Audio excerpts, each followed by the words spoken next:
Okay, welcome back everyone. Today I'm recording from the coolest garage in my neighborhood. And before I introduce today's lecture topic, I want you to come over here and take a closer look at this bike. Okay, what we have here on this bike here, this is in thermo, this is what we call the piston cylinder arrangement. And these things here, these are called fins. And these are put on there to enhance the heat transfer.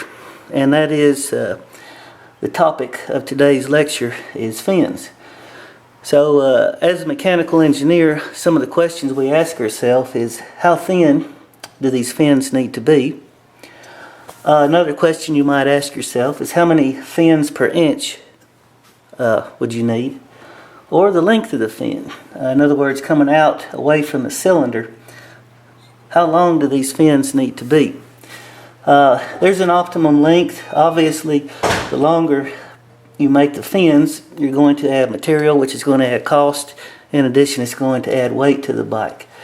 And that's not needed if it's not providing any benefit in terms of heat transfer. So those are some of the things that we'll be talking about today. So let's go inside and get started. Okay, so once again, we're talking about fins today. Alright, let's look at a piston cylinder arrangement here.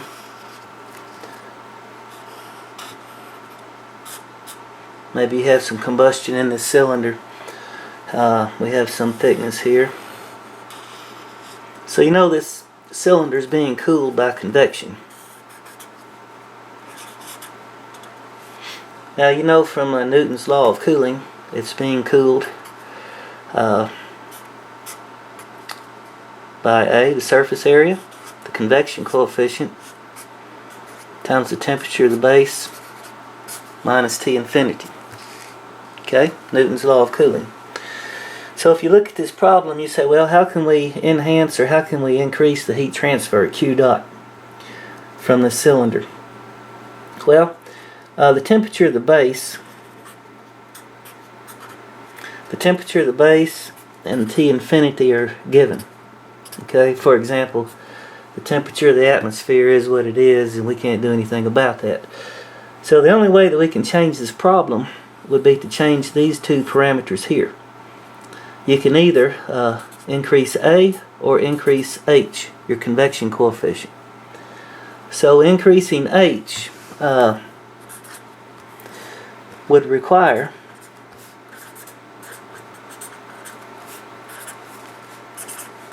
a pump or fan. Okay, because as you know, we've talked about H is a function of velocity. So installing a pump or a fan, this is going to be an expensive option. So another way we can increase the heat transfer is to increase the area here, and we do that with fins. So what we'll do is come in here and add some fins to this surface. Okay, so let's look at the fin equation next.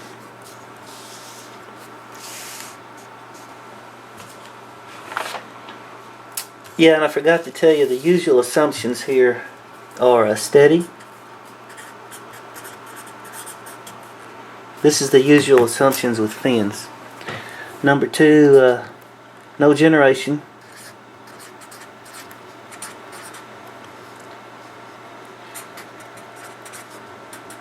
Equals 0. Constant conductivity. And H we assume is constant over the entire fin. Okay, and we also have uniform temperature at the cross section.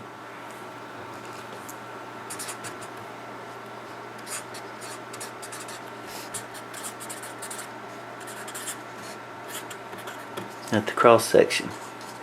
Okay. So with those assumptions, if we look at our geometry again, we look at a fin here. Let's define some small control volume here that has a length of delta x. So we got conduction going out there. We got Q dot convection here. And this is going to be Q dot conduction at X plus delta X.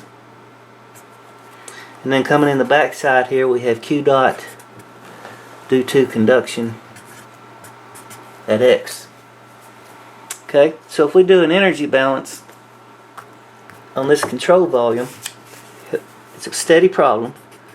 So energy in is equal to energy out. Okay, so what's the energy coming in? Well, it's Q dot conduction at X.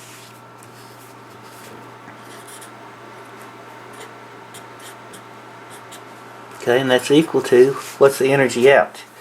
Well, first of all, Q dot conduction at X plus delta X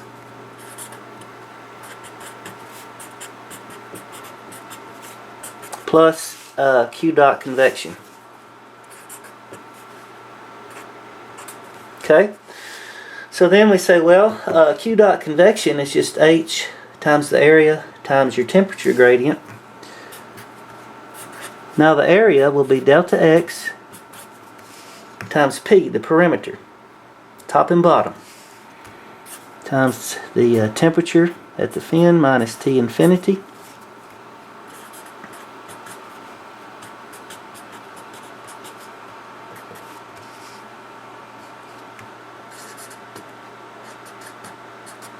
Okay, so here again the P is the perimeter.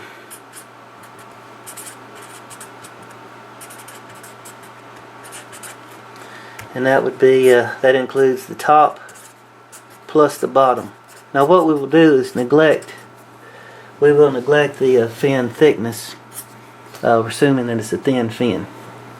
Okay, so if we take this equation here, do some more math on it, we can put, okay, we'll put this on the other side. So Q dot conduction at X plus delta X minus Q dot conduction at X divided by delta X, okay, plus H times the perimeter times T minus T infinity. Alright? So then we notice in the limit, as delta X gets small, oh, hold on, this is all equal to 0. As delta X gets small, we really just have dq dx. Okay? And then we can do one more thing. Well, let me go ahead and write that. So we would have dq dx plus hp times t minus t infinity equals 0. Okay, so we'll do one more thing here. Q dot conduction, we can use Fourier's law of cooling. Fourier's law of conduction, and that would be minus K times area times dt dx. So really what we have then is d dx of minus K times the cross-sectional area times dt dx plus h times perimeter times t minus t infinity equals 0. Okay, and then of course the conductivity is constant. We're assuming we have a constant cross-sectional area. These two things can come out of the derivative. Then we would have a second derivative of t with respect to x. Okay, so if we define two things here, number one, we'll say that a squared is equal to h. Is equal to hp over k times the cross-sectional area. And then if we say theta is equal to t minus t infinity, we can, with these two things just defined, we can rewrite this equation and make it look like this.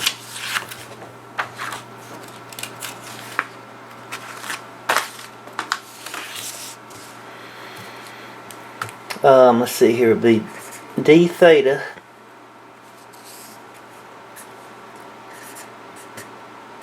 let's see, a second derivative of theta with respect to x. Okay, plus, let's see, it'd be a minus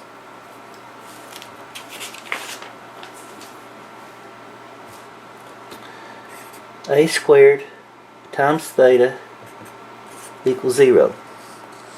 So here again, using these two things that we just defined, you substitute these back into this equation and this equation, and we get this differential equation. Okay, this is a second order linear homogeneous equation, differential equation. And the solution, you may recall from your differential equations class, it has a solution that looks like this. Theta, that's a function of x, is equal to c1 e to the ax plus c2 e to the minus ax. Okay, so now notice we had two constants here, c1 and c2. So how many boundary conditions do you need? Well, you would need two boundary conditions to solve this problem. So what we would have then, here again is our geometry, at x equals 0,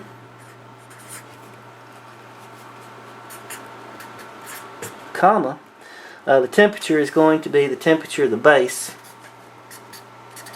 Or another way to say it is theta is equal to theta sub b, and that is equal to temperature of the base minus T infinity. Now out here on the fin tip, where x equals L, we could have one of three cases. Number one, the temperature might be equal to T infinity. For example, if the fin is long enough. Number two, there may be no heat transfer, it might be insulated. Okay. Number three, we might have convection. So those are three separate boundary conditions that we could possibly have at x equal L. We'll call them case 1, case 2, and case 3. Okay, if we apply these three different boundary conditions at x equals L, we will get three different solutions for theta. For case 1, if we have an infinitely long fin, or another way to say it is that the temperature at the fin tip is equal to T infinity, then theta would be equal to 0. And if you do the math on it, the solution comes out to be this like this. Okay. And then to get the Q dot from the fin, notice that all the heat that leaves the fin has to come in through the base at x equals 0 by conduction. Therefore, we can solve for this temperature here, take the derivative of that with respect to x, set x equal to 0, and do the math, and you will get this equation here for the heat transfer leaving the fin, the entire fin. And doing those same things for case 2, we would get this temperature profile, and in case 3, the Q dot would be equal to this equation. That's case 2. And then case 3, the solution is difficult. So we define a characteristic length and say L plus the cross-sectional area divided by the perimeter. We use that characteristic length back in case 2 solution. So everywhere in case 2 that you see an L, you just substitute LC. Now for a rectangular fin, L sub C comes out to be this, L plus the thickness divided by 2. For a cylindrical fin, or sometimes called a pin fin, the characteristic length will be L plus D over 4. Okay, so we'll use these three solutions to solve some problems, and I'll do that next time. I'll work some sample problems using the solution for these three different possible cases. Hey everybody, I hope you enjoyed the lecture today. So until next time.